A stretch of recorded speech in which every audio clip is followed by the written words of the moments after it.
Hi all. Today I am going to discuss about microbial staining and motility determination. Microbial staining. Before going to microbial staining, what is staining?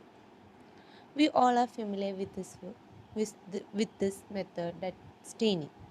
Staining is a process in which specimens or samples or microbes are stained by using different dyes or stains. These dyes or stains are the substance which gives color to the cell, and staining technique gives or will enhance the microscopic images. Coming to the microbial staining, it is giving color to the microbes. Why we are staining microbes? We all know, because they are highly transparent and colorless. So we have to stain them in order to observe under the microscope. And different stains have different affinity for different organism or different part of the organism, and they help us to differentiate between them. Then coming next to staining techniques. Staining techniques are of two types: direct staining and negative staining. Direct staining is the method that which are we are oftenly used in laboratories. That is, we stain the specimen or sample and left unstained the background. So the background will be colorless and the specimen will be stained or colored. This is direct staining. And negative staining. Negative staining is method in which the background is colored but the specimen or organism or the sample is left unstained or will not make any changes for them. This method or this negative staining technique is used in diagnostic microscopy. Uh, Next, based on the chemical behavior or chemical nature of the stains, they are classified into three types. They are acidic stains, basic stains, and neutral stains. Acidic stains. Acidic stains are otherwise known as anionic dyes. According to the name itself, they are acidic in nature. These stains are acidic in nature, which carries negatively charged ions. Negatively charged ions. So they will stain the positively charged molecules. So they will stain positively charged molecules. Negatively charged ions are stains, and they will stain the positively charged molecules such as bacterial capsule all. An example for the acidic stain is acidic fission. Next is basic stain. Basic stain is otherwise known as cationic dye. So it is basic in nature. So they have positively charged ions, and they will stain negatively charged molecules. Positively charged ions, and they will stain negatively charged molecules. The basic stains are used to stain the bacterial cell surface, not bacterial cell surface, because cell surface is negatively charged and our basic stain is containing positively charged ions. An example for the basic stains are saffronin, methylene blue, etc.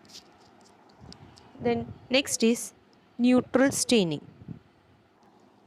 Neutral stain.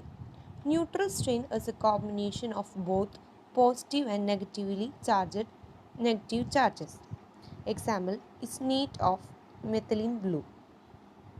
Then next is, based on their function of the stain, we can classify them into simple staining and differential staining based on the function of the stain. The staining method is classified into simple staining and differential staining. And before going to staining, it is essential to fix the bacterial sample or the specimen on the slide.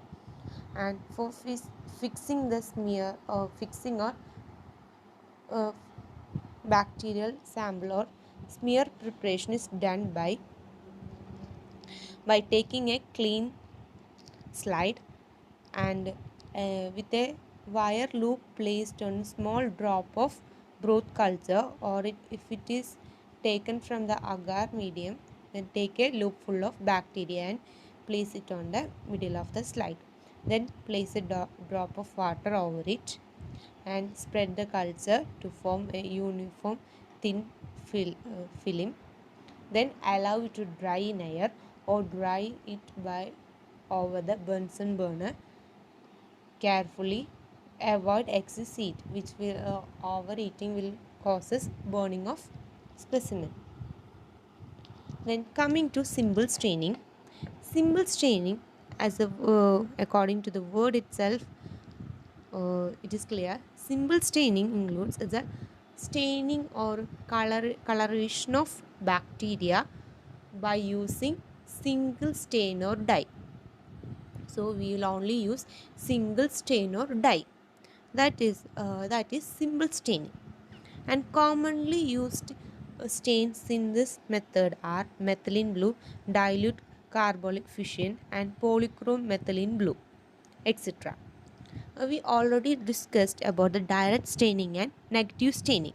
So here the basic dyes are used in direct staining and acidic dyes are used in negative staining.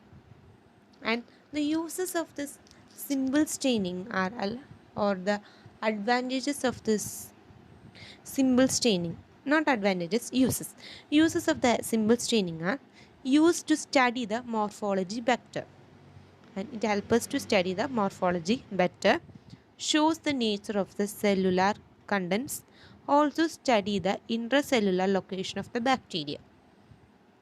Now coming to the procedure for the symbol staining, it includes we already have a uh, fixed slide of specimen. Then we will flood it. First we will flood with the stain and allow it to stand for the specific period of time according to the stain. Then we will wash off with the water, which will remove, this will help us to remove the excess stain from the slide.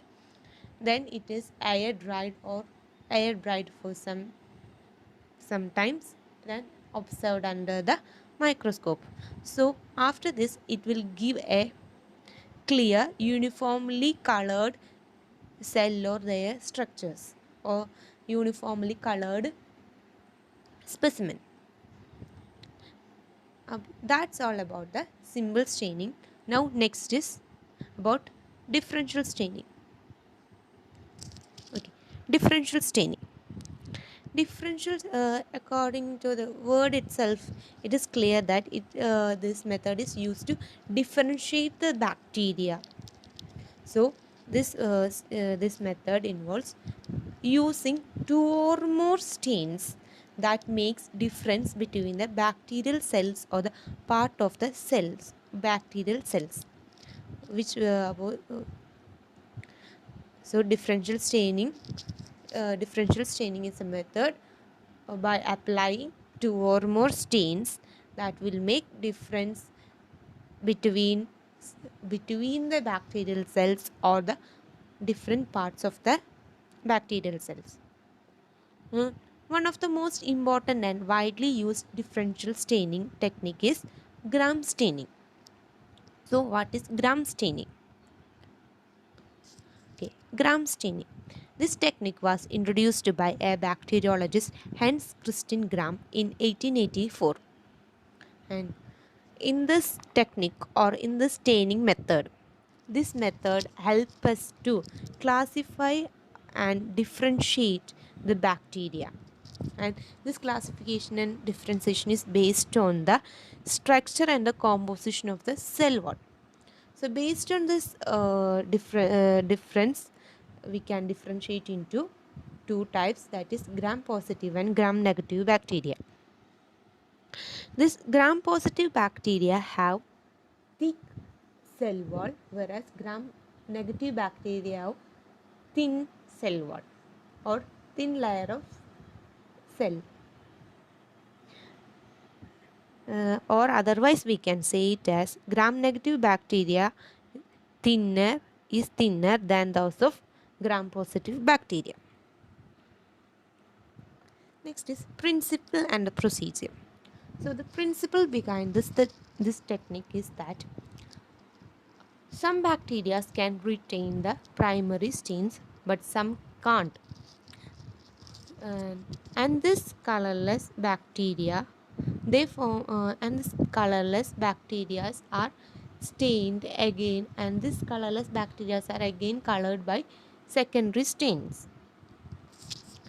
So when we so the principle is that some bacteria can retain the primary stains but some other can't.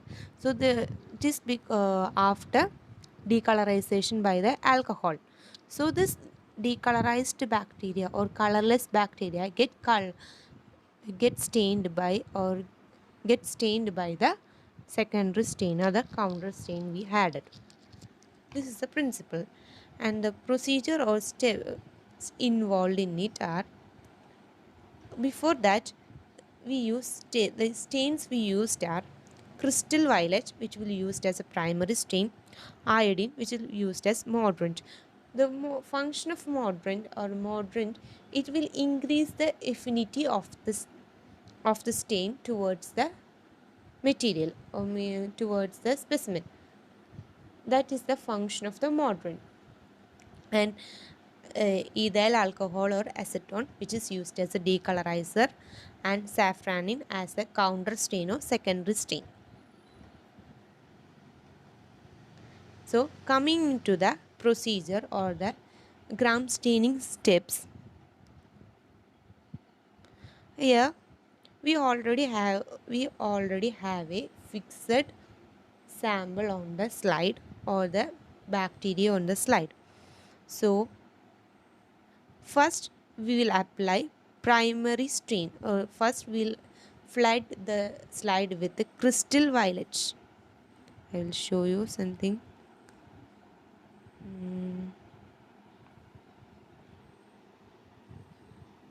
Crystal violet. So first we will add crystal violet and allow it to stand for 1 minute. So this will act as this is a primary stain, and which will stain all the bacteria, both gram positive and gram negative. After this, it is washed off with water, which will remove the excess stain. Then we add mordant, that is grams iodine. Here we use grams iodine as a mordant, which will fix the dye.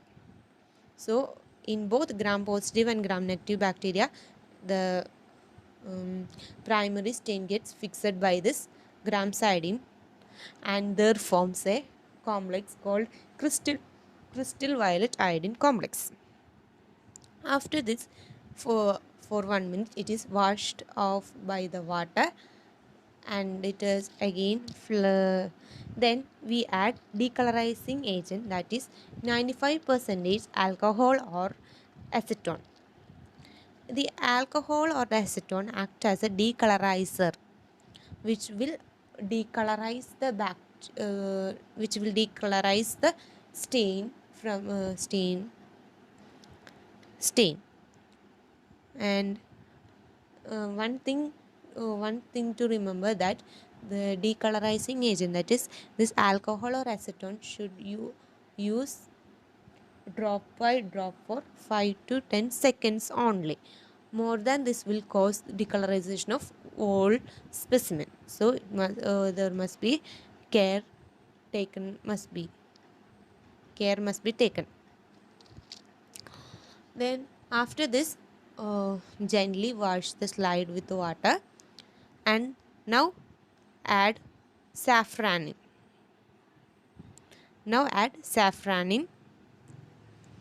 Saffronin acts as a counter stain or secondary stain. So in gram positive bacteria, it the counter stain doesn't get color, but whereas in gram negative bacteria, it takes the color of counter stain, that is saffronin. This is the steps in gram staining. Then next is the observation. So after this the saffronin is standard allowed to stand for 1 minute, and it washed off with the water to remove the excess stain, and it is air dried for some time and viewed under the microscope. And it is viewed by, first we will view in low power, then changes into high power with the oil immersion. This will give us a clear image. Okay, after that, the observation or the observation we observe that the gram positive bacteria and gram negative bacteria, or maybe a combination of both gram positive and gram negative bacteria. The gram positive bacteria appears in purple, whereas in negative bacteria appears in red or pink color, or combination of both these bacteria in single view. And coming to the result, the purple colored bacteria is the gram positive bacteria, the red or pink colored bacteria is the gram negative bacteria.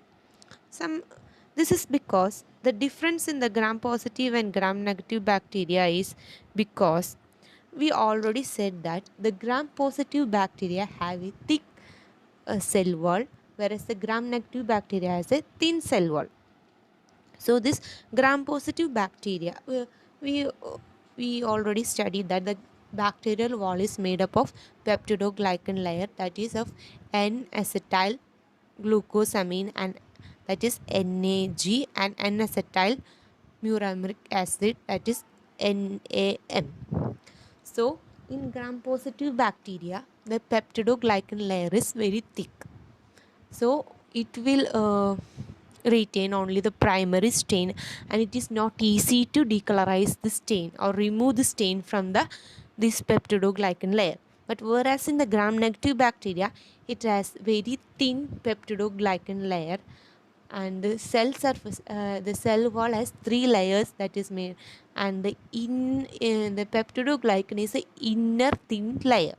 So it is not easy for the crystal violet retain in the cell surface. So by decolorizing with the alcohol, it get removed from it. That's why it gives the color of counter stain, that is red or pink color. And examples for gram positive bacteria are Azithromycin, Bacillus, Clostridium, Enterococcus, etc. And some examples for the gram negative bacteria are E. coli, Salmonella, then Pseudomonas, etc.